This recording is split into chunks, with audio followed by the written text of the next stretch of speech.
Well, good morning. I figured I'd make a little video to give an update on the Sany, on the excavator that you see on the channel. When I bought the excavator, it had about 8 to 10 hours on it. So to give you an example or tell you how much it's been used, right now it has approximately 17. So you can figure that out. As you've seen on one of the earlier videos I had, we went through the fact of working on it. They thought it was a fuel issue, and I thought it was a fuel issue. So we both thought it was a fuel issue. They replaced a part and it didn't fix it. Then they come back and they got on the phone with Sany. There was a lot of things happening that they didn't understand. I surely didn't understand. So they got on the phone with Sany and they done some troubleshooting. Come to find out, it's the hydraulic pump on it. So it can't run two functions at one time. They tried to adjust it out, and in trying to adjust it out, they went all the way and it still did not completely clear up the problem. So they said that the pump was bad. It was probably the squash plate in it, which directs the hydraulic, as best I can understand, directs the hydraulic fluid, how much is in bypass and that type thing, had been damaged maybe from the factory. They did not have one. When they were looking, they said the factory over in Georgia does not have one. We will have to get it shipped straight from Sany overseas. So now I was under the misunderstanding when he texted me. The guy had texted me and he said, look, he said the part's gonna have to be ordered. It's coming from Sany itself. And I thought it was August the 5th that it was coming, but to my surprise, it was September the 5th. To say the least, I was upset. Here's another month that I don't use it. Now, can it be used? Yes, in a single function mode where that you don't operate the thumb and the bucket and you don't operate, two things at one time. Or when you track it and you're going and tracking, it will run in turtle mode. It will not run in rabbit mode. That's okay if you're digging and moving a little, but if you're going to move it somewhere, at that point it takes forever. So that's kind of not an option in it. And then secondly, I did not want it said while the pump is not working as it should, you used it and now it has another problem. I don't want it to be said that way. So it has been sitting in the same exact place they have worked on it. I contemplated the other day to weed eat around it or back it up slightly and cut the grass. That's kind of where it's going to be. It was going to be a month and 2 weeks until the part will be here. It could be a month and 3 weeks before they get out on it. I don't know. I don't know how their scheduling is and how things are. Was I upset? I was upset. Can I be upset, and who to be upset at? Well, should I be upset at TraxPlus? How can you be upset at TraxPlus? They didn't have the part.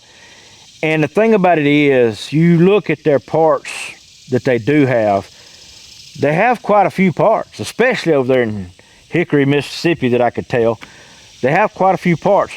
But the thing of it is, if it's not their top selling excavators, let's just say you've got 20 excavators in a lineup and you've got 4 to 6 that are popular, you're not going to stock every part that is in those other machines like you're going to stock in your top sellers. Now, Sany's not the only thing they sell. They sell ASV, they sell Manitou, they sell just a world of different things. So they got to have those parts too. And they've got to keep enough of them that they can work on some of the more simpler things. So then I look back and I say, can I be mad at TraxPlus? I don't guess so, because it's something that was just not my Sany. It's a 5-ton It's a 50, SY50, and it's a 5-ton, which is not their most popular.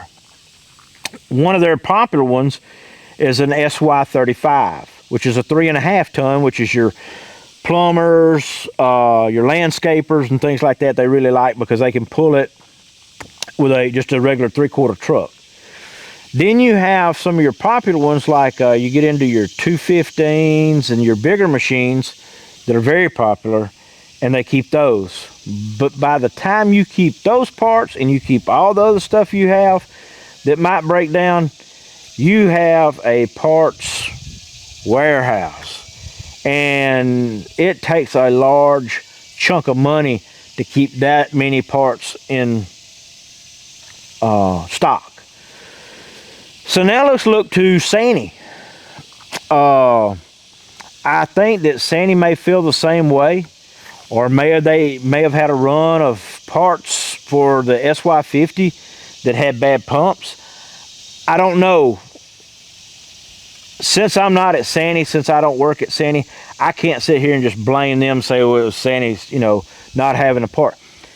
But it is Sany that does not have the part, so it is going to have to come from either one of their places in Indonesia. I think they have some Sanys made in Indonesia, somewhere like that, or China. Or will it have to come from the manufacturer itself? Because that actual pump is not a Sany pump. I think it's Kawasaki. Could be a Bosch. I don't know, but I just know that the part is not theirs because they use a lot of outside parts coming in, just like the engine. The engine's a Yanmar, that's Japanese. I know that they do use several different pumps, several different things, and I know that the pumps are not theirs. So is it something they haven't had a lot of problem with and they're going to have to get it from the manufacturer? Probably so. That's probably the thing that it is. So can I blame somebody? No. It's a machine I chose.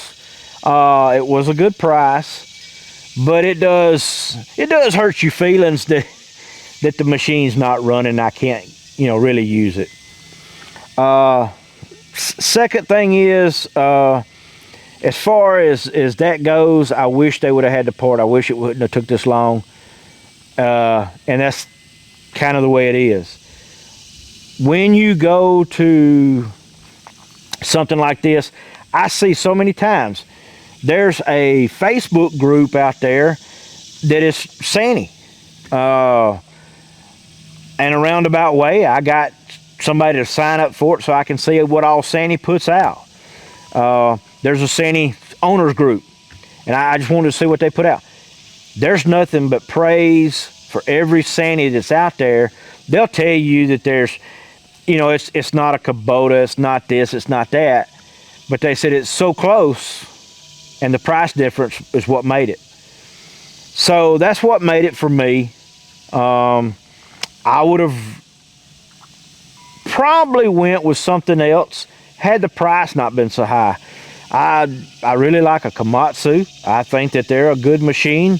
I know they make good dozers, that's for sure. I've got a lot of friends that operate a Komatsu and they love it. Kubota, I really like a Kubota. Y'all see me driving the Kubota tractor there all the time. I like a Kubota, but once again, their prices had went so high that it was not even a thought. I know somebody's gonna go nuts when I say this. My top pick, but it was just too far off, was a Yanmar. This thing's got a Yanmar engine. It's kind of like we'll use these parts. A lot of people will have machines that have Kubota engines in them. Why are they using Kubota? Why are they using Yanmar? Because they know that engine, by far, is probably one of the best engines. It's cheaper to buy it and put it in our piece of equipment than it is for us to try to manufacture one. One piece of equipment I looked at, and I looked at very seriously, which was a Hyundai. I think that Hyundai is a good machine. But once again, it was going out of my price range. You know, we're talking about an excavator that we're going to use on a farm. I'm not making money off of it, so there had to be a threshold. There had to be a limit. And price was my threshold. I know that I see some of these farms and things, and people that have a lot more pocketbook than I do are out there with a skid steer. You know, that would be a nice addition to a farm. Keeping something up. I watched a video, very, very good video on YouTube, with someone who owned 10 acres. And they were talking about it was about to overtake them. Just the 10 acres on all the stuff they had to do. I'm looking at 100 acres. And there's a lot of it that are in trees, pine trees, mixed oaks, and hardwoods. And if it wasn't for that, there's no way I could keep up. So when you get a piece of property, I agree with all the others out there. It is a big challenge. And something like this, to have an excavator, to have a skid steer, to have things like that, is a plus. It is a very big plus. I know that I've actually even wanted to look at chippers. Man, I hate burning and burning and burning. We burn. Now, don't get me wrong. We burn. My pines, we burn every 2 to 3 years.